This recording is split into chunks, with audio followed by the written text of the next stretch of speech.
السلام عليكم، ازيك يا صديقي؟ عامل ايه؟ يا رب تكون بخير ان شاء الله. في الفيديو ده جايين نتكلم على اليوزر ريديوسر هوك، وباذن الله لو ركزت كويس في الفيديو ده مش هتبقى محتاج تتفرج على اي فيديوهات تانية باذن الله. فدلوقتي جهز قهوتك ووريني ضحكتك ويلا نبدا الفيديو. زي ما انت شايف كده يا صديقي، انا عندي هنا component user reducer example، في هنا state عباره عن counter، وهنا increment وبdecrement وبreturn jsx بعرض الكاونت في توب بوتن، واحد بانكريمنت عشان بيشغل الفانكشن اللي بتنكريمنت، والعكس صحيح زي ما انت شايف كده. طبعا الاكسبكتد اوتبوت اللي انت شايفه ده increment increment decrement decrement، وكل حاجه شغاله وما عنديش مشكله. ايه اللي برضو دي يوز ستيت؟ احنا جايين نتكلم على ايه؟ على اليوزر ريديوسر. احنا اتكلمنا على يوز ستيت قبل كده. فدلوقتي لو رحنا على اليوزر ريديوسر هتلاقيه بيقول لك use an alternative to use state، يعني دي بديل لليوز ستيت. طب بنستخدمها امتى؟ بيقول لك بيفضل استخدامها لما يكون عندنا complex state logic وعندنا multiple sub values، ومحتاجين ان احنا نوبتمايز البرفورمانس بتاع الكومبوننتس دي عشان نقدر ان احنا نتريجر ديب ابديتس because you can pass الديسباتش بتاعتنا down instead of callbacks. فدلوقتي نفهم من ايه الكلام ده، ان دي طريقه تانية بدل اليوز ستيت. لو انت عندك ستيت فيها مور كومبلكس لوجيك، محتاجين انك تعمل مور اوبتمايزيشن للموضوع. الموضوع بسيط تمام، ودي نفس الطريقه اللي بتتبعها، او طريقه كتابه الريز ريديوسر نفس الطريقه اللي بتتبعها، او الباترن في كتابه الريدكس. فلو بتكتب ريدكس فانت اكيد فاهم انا عامل ايه دلوقتي، هو نفس الديسباتش والاكشن والحاجات دي. لو مش بتكتب ريدكس فاحنا مش جايين نشرح ريدكس، الموضوع بسيط يعني، انا بس جاي اوضح لك الفكره ماشيه ازاي. فدلوقتي احنا محتاجين نحول كل الكومبوننتس بتاعتنا دي ليه بقى؟ يوز ريديوسر. فانا هاجي هنا همسح الكلام ده كله مش محتاجه، واجي اقول له كونست. اول حاجه عندي بتبقى الستيت، هنا تاني حاجه عندي بتبقى ميثود اسمها dispatch، ودي اللي انا ببص الديسباتش بتاعي عن طريق الاون كليك. مش انا كنت بقول له شغل لي الهاندل انكريمنت، لا انا هقول له هنا بدل ما تشغل لي الهاندل انكريمنت ابعت لي الديسباتش اللي اسمه انكريمنت، وبناء على الديسباتش اللي اسمه انكريمنت ده هعمل حاجه معينه، وبناء على الديسباتش اللي اسمه ديكريمنت دي هعمل حاجه معينه. فاهم؟ تمام زي الفل. طبعا هنا يوز ريديوسر يوز ريديوسر، وهنا محتاج مني ايه؟ محتاج مني الريديوسر، ودي فانكشن. الفانكشن دي مسؤوله ان هي تاخد الستيت وتاخد كوبي منها وتعدل فيها وتابديت وتعمل اللي هي عايزاه. تمام، اما حاجه احنا بنشتغل على الكوبيز اوف ستيت. اوكي، تاني حاجه معانا عباره عن ايه؟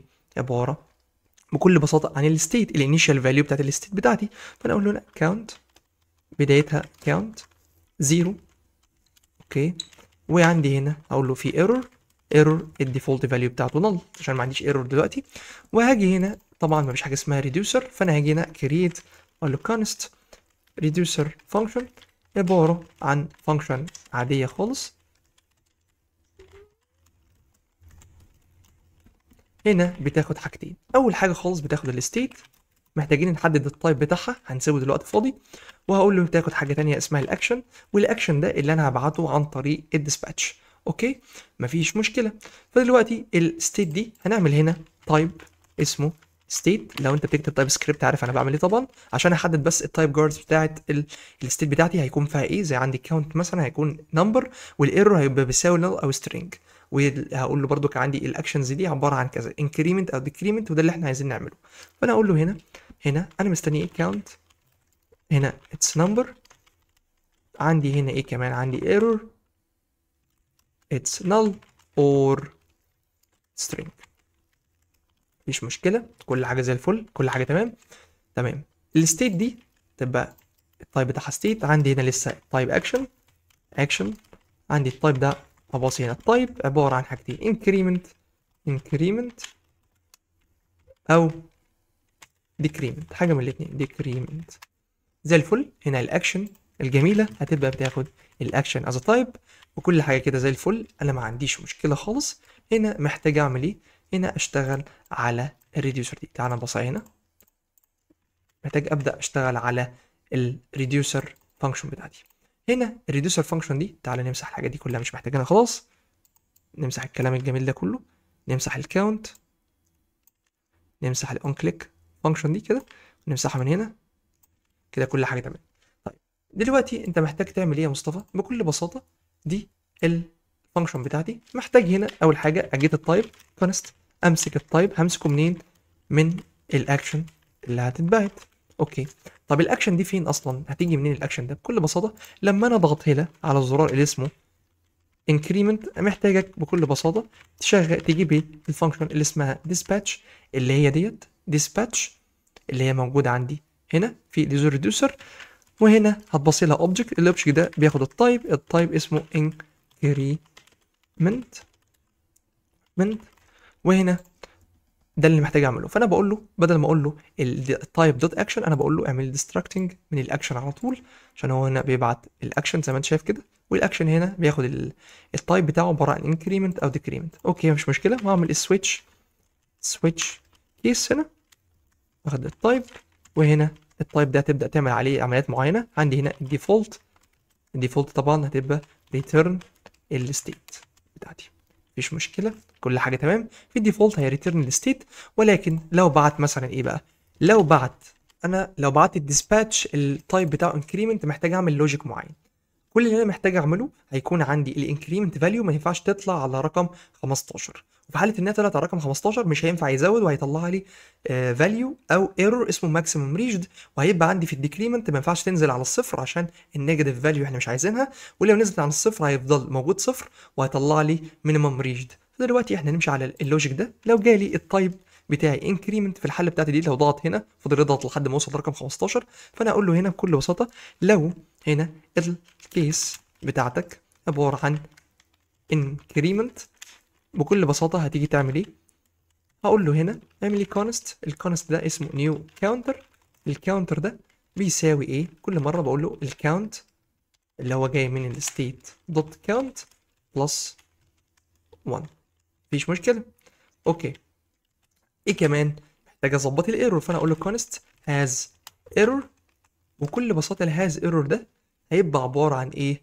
اول ما الكاونتر بتاعي يبقى 15 يقف لحد هنا. فهنعمل الموضوع ده ازاي؟ ببساطة شديدة هقول له هنا لو النيو كاونتر بتاعي بقى اكبر من 15، خلاص هيرجع لي هنا ترو، وبناء على الكونديشن ده عكس كده هيبقى فولس. لو هنا بقى اكبر من 15 هيعمل لي هنا ترو. اوكي، هاجي هنا دلوقتي اعمل ريتيرن عشان اقدر اغير في الستيت، محتاج ان انا اخد كوبي من الستيت بتاعتي اللي هي الستيت العاديه، وبعد كده انا عندي الستيت خدت منها كوبي فاقدر اعدل فيها.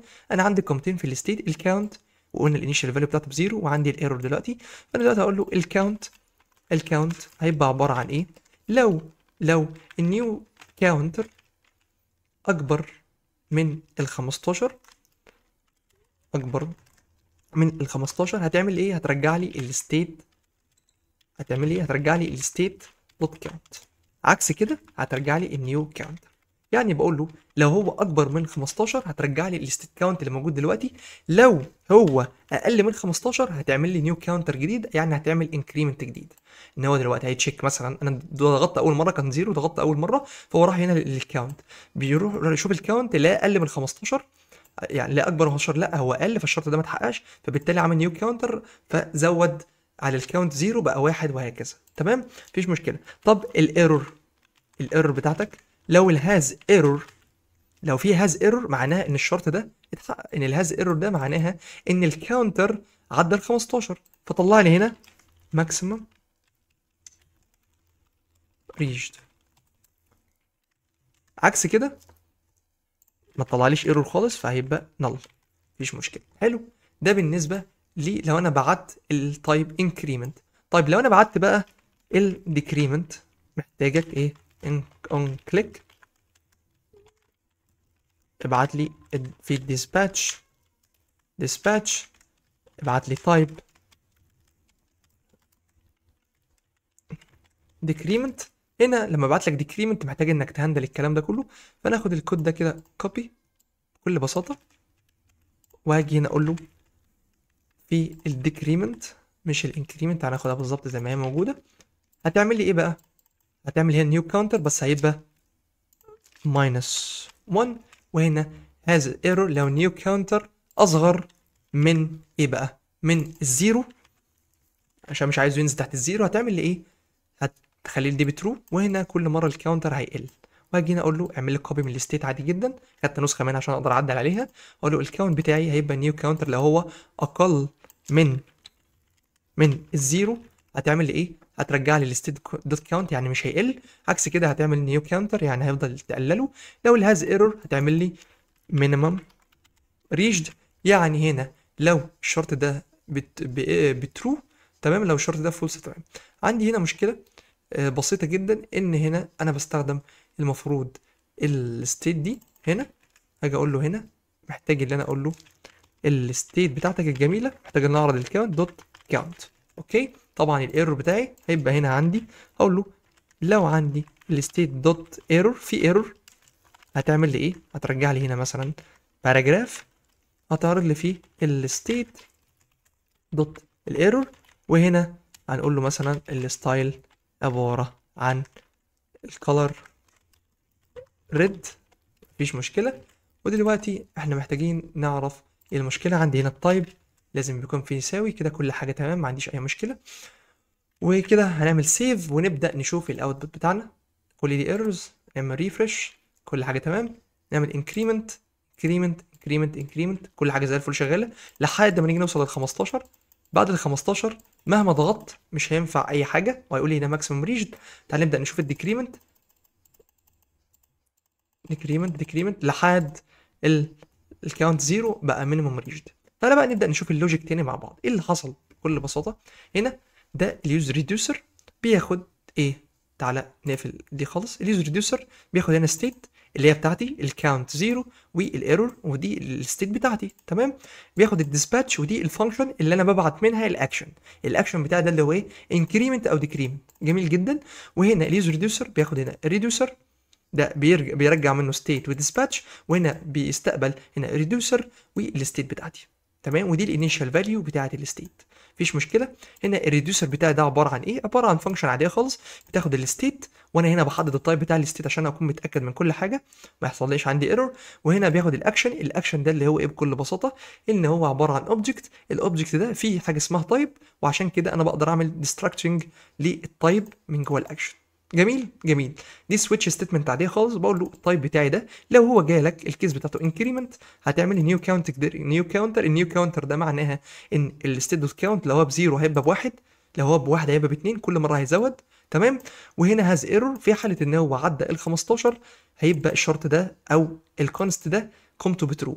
وهنا عشان اقدر اعدل في الستيت، فكل اللي انا بعمله بعمل كوبي من الستيت دي، وبعد كده بروح عن الكاونت اقول له نيو كاونتر لو هو اكبر من 15 فده معناه ان هو انا مش عايزه يعدل 15، رجع لي الستيت دوت كاونت اللي هي موجوده دلوقتي قبل ما انت تعمل نيو كاونتر، فده معناه ان هو مش هينفع يزود. عكس كده لو هي اقل من 15 كل مره هيزود عادي جدا.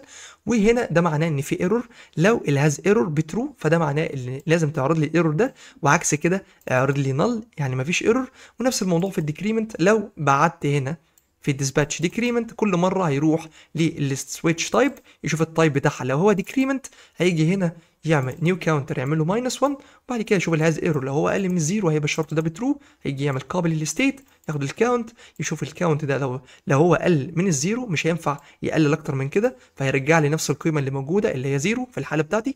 وبعد كده لو عكس اللي انا بقوله ده هيفضل نيو كاونتر، يعني مثلا لو الكاونتر بتاعي كان ب 10 هيفضل يبقى ب 9 ب 8 ب 7 ب 6 ب 5 ب 4 ب 3 ب 2 ب 1 لحد ما يوصل للزيرو، ومش هيبدا ان هو يشغل لي او ان هو ينقص النيو كاونتر ده، لا كل مره هيبعت لي الليست دوت كاونت الاساسيه بتاعتي. وهنا الايرور لو هو از ايرور معناها ان ده اخر رقم ممكن اوصل له، واعمل لي هنا لو مش هاز ايرور فمعناها ان نال هي اللي هتشتغل. وفي الجي اس اكس انا قلت له لو في ايرور عشان اعمل لي كريشن للباراجراف ده اللون بتاعه احمر ويرجع لي فيه الايرور بتاعي، ولو ما فيش ده مش هيحصل. وهنا اعرض لي الكاونت از عن طريق الستيت دوت كاونت، وهنا البوتونز اللي بالديسباتش الانكريمنت والديكريمنت او الاكشنز بتاعتي. اتمنى كده تكون الدنيا بالنسبه لك واضحه وسهله، كل حاجه تمام ما عنديش مشكله، كل حاجه شغاله وزي الفل ومفيش اي مشكله. وبس كده يا صديقي، اتمنى الفيديو يكون بالنسبه لك واضح وسهل. لو حسيت ان الدنيا مش مظبطه يا ريت تعيد الفيديو تاني وتسمعه تاني بتركيز، وباذن الله هتلاقي الدنيا سهله. اعمل لي لايك وسبسكرايب عشان تشجعني ان اكمل، ولو الفيديو ده عجبك يا ريت تكتب لي في الكومنتات عشان الله استمر في نوعيه الفيديوهات دي. واعمل سبسكرايب وفعل زر الجرس لو انت مهتم برياكت، عشان الفيديوهات الجايه ان شاء الله هيبقى فيها حاجات كتيره جدا، وهنعمل ان شاء الله كورسات جايه وبيج بروجكتس وهنتكلم عن ديزاين باترن جوه رياكت. فمهم جدا انك تكون عامل سبسكرايب عشان يوصلك كل الفيديوهات الجديده، وتاكد من الجرس تحفظها. وبس كده، لو عايز تنتسب في القناه تقدر دلوقتي انك تنتسب في القناه من اللينك اللي في الديسكربشن، او تدعمني على بيبال لو حابب، او تدعي لي دعوه حلوه، وده احسن من كل ده. ربنا يتقبل منكم جميعا. وبس كده يا صديقي، سبحانك اللهم وبحمدك لا اله الا انت، استغفرك واتوب اليك. اشوفك في فيديو جديد. السلام عليكم.